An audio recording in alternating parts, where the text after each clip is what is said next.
Hello YouTube family, કેમ છો? મજામાં ને મજામાં જ છે. તો અમારા ન્યૂ બ્લોગમાં તમારું હાર્દિક સ્વાગત છે. કેમ કે જો આપણે નદીનું પાણી આવી ગયું તો હજી કઈ કામ ખૂટું નથી. જો હજી તો પડતા આ બધું વસ્તુ એટલું ધોઈ નાખ્યું, બધું કાદુ કાદુ હતું ને મેં એટલા રૂમાલ ધોયા. અને કેમ કે અમને કાદો હુકાઈ જ જાતો તો હજી મેં 2 ડોલ પલાળી મૂકેલી. અને જો ફ્રીજનું એટલું વસ્તુ ધોયું. કેમ કે આપડા પાણીના જેકેટ આપડે બહુ બધા એક જેકેટ અમે જો એટલા કપડાં ધોયા. ચીકુવાડીમાં હાડ તકડી કરી નાખી. એકલા કપડા ઓલી સાઈડ પણ એક દોરી બાંધેલી છે. અને તો ખાટલા ધોવાય. કેમ કે ખાટલા હજી બગડે, હજી તો બહુ બધું ધોવાનું બાકી છે. હજી તો આમ ધોયા કરશું ને તો 15 દિવસ સુધી ખૂટશે જ નહીં. એટલે પાણીનું પ્રેશર મારી દઈ ને એટલે આમ ઈઝી પડે ધોવામાં. પણ કાદવ સુકાઈ ગયો હોય ને તો જ વાંધો પડે. ઘણો ફેર પડી જાય. આમ બહુ બરાસો એટલો બધો ઘસવો ન પડે પ્રેસર મારે ને તો. કેમ કે હજી આપણે આમાં બહુ બધું ધોવાનું બાકી છે. જો આપણું આ મશીન મને એમ છે ખરાબ થઈ ગયું છે. ઘાસ કટિંગ કરવાનું મશીન, પછી આપણે પેલું ઓલું મશીન આ ધૂળ ઉડાડવાનું આપણે રૂમ સાફ કરીએ ને એવડું કઈ જોયું નથી. એમાં બધે કાદવ ગડી ગયેલો છે. હજી એટલું અમારે ધોવાનું બાકી છે. હજી બાકી છે ને તો ઘણું. કેમ કે આપડે જો ટીવીનો પડદો મોટો બધો છે. અમારે બધા લોકો આવતા હતા મેચ જોવા માટે. પછી આ પડદો આમ છે ને ચીકુ વાળીને ટીંગાડી દઈ. મોટો બધો છે. ઘણું ખરું હવે ખરાબ બહુ થઈ ગયું. પણ એમને તો આપણે કઈ ખબર તો પડે નહી. એમાં હું ધોઈ નાખી, યુઝ થાય તો ઠીક છે. અને આમાં પણ પડતા આપે બધું કિચન માંથી બધું બહાર કાઢ્યું. ગમે 4 જેકેટ ધોઈ નાખેલા હતા તો હુકા થઈ ગયા હતા. મેં મૂકી દીધા. પછી કેમ કે આપડે આ કિચન ના ડોર બધા કાઢી નાખ્યા. આ બધા કેમ કે પાણીમાં પલળી ગયેલા હતા ને તો હુકાઈ જાય ને તો અમારે બધા ખાના કાઢી નાખ્યા. વાસણના ડબ્બાથી ખુલ્લા કરી નાખ્યા. કેમ કે અમે ઉતાવળમાં બધા ભરી દીધેલા હતા કે નહીં તો થોડા ભેજ પકડી ગયા હોય તો હુકાઈ જાય. એ બધા વાસણ આ બધા ખાના ભરી દીધા આગળ. કેમ કે આજે જ જો ફ્રીજ આજે જ રિપેરિંગ કરાવ્યું.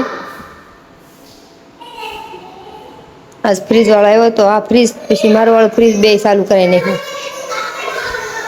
મારું ફ્રીજ તો ચાલુ થઈ ગયેલું હતું. કેમ કે હજી ઓશિકા ને બધું માથે મૂકેલું. કેમ કે નડે નઈ ને એમ.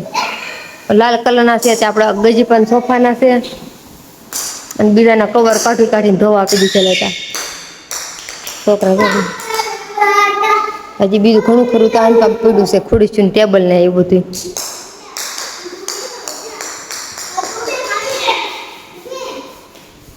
કેમ કે આમાં કઈક કાદવ હુકાય તો કઈક કામ હુજે આમાં. ગમે એટલું ધોઈ તો એમાં કઈ ફેર ન પડતો. રૂમમાં કેમ કે જો દરવાજા બધા ખરાબ થઈ ગયા. આવી રીતના થઈ ગયા દરવાજા.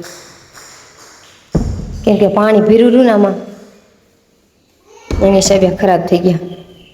હવે બેડ તો કોને શું ખબર. હા બેડ તો રેડી મસ્ત છે.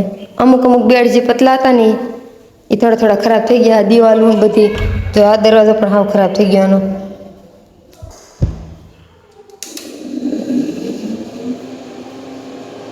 આમાં પણ બધું વસ્તુ મૂકેલું છે. આમાં ઘણું ખરું ઈ ધોવાનું છે. સ્પીકરને ઓશિકા ને કવર ને બધું કાઢી કાઢ્યું. હજી એક આ ડોલ ધોવાની બાકી છે. કેટલી ડોલ ગોતી ગોતી બધી જેટલું હામું એટલું બધું મૂક્યું દોસ્તો. કેમ કે આમાં છે ને તમે કોક હોય ને તો તમારે મગજ કામ ન કરે. અમારે મગજ કામ ન કરતું. કયું પેલા કરવું એમ થાય.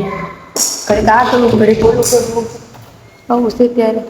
કેમ કે હમણાં તો આમાં પોતું જ નઈ મારતા. પોતું મારી તો હાલચાલ બધું ખરાબ થાય. આ બધી સીંગ ઉપરની બધી ખરાબ થઈ ગઈ.